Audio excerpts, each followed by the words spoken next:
Yo, leo ni siku ya 10 ya mwezi wa 7 mwaka huu hapa 2022. We gotta give shout out kwa mwanangu Quanta Sage, msanii mkali kinoma wa rap Tanzanian right now. Ana uandishi fulani hivi ulotakata na flows za kinyamwezi kutokea kipande cha Rock City Mwanza kwenye viunga vya St. Augustine University of Tanzania.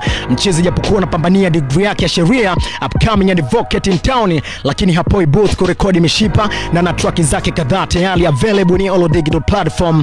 And this time around ameachia mpira mbovu sana ambapo humo ndani kati ya uongenge tu akina Calpitas au sio, yani soliti wanangu, kodi za mambele tu.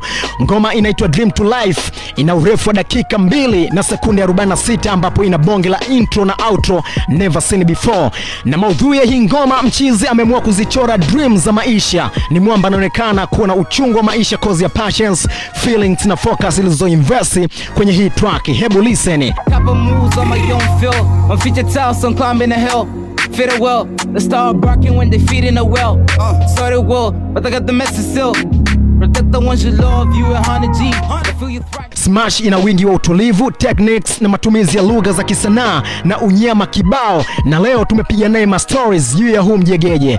Quanta Sage, what's poppin my brother? Unajua kila mtu kwenye maisha na ndoto hasa ndoto hizo lazima uzipeleke katika uhalisia ili uweze kufanikiwa, uweze kufika mahali fulani, unaelewa.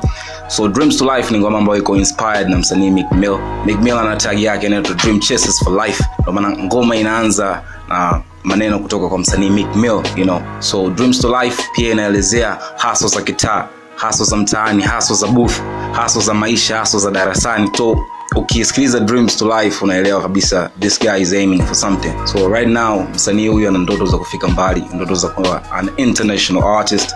Ndio maana Dreams to Life, you know, Dreams to Life. Tunatafuta mpunga, tunatafuta dough, you know. Kwa streaming unaweza ukasearch Quanta Sage kwenye kila platform duniani, more than 150 platforms duniani. Ngoma zangu zote unazipata. Ni mnyama mkali Quanta Sage, umetoka kumsikiliza right now. Mimi naitwa Sundays Mnyama King Butoke, that's my name behind the microphone right now. Big shout out kwa mwanangu Jose Molinho all the way kutokea Congo DRC. Huu ni unyama.com, ladies and gentlemen, feel me.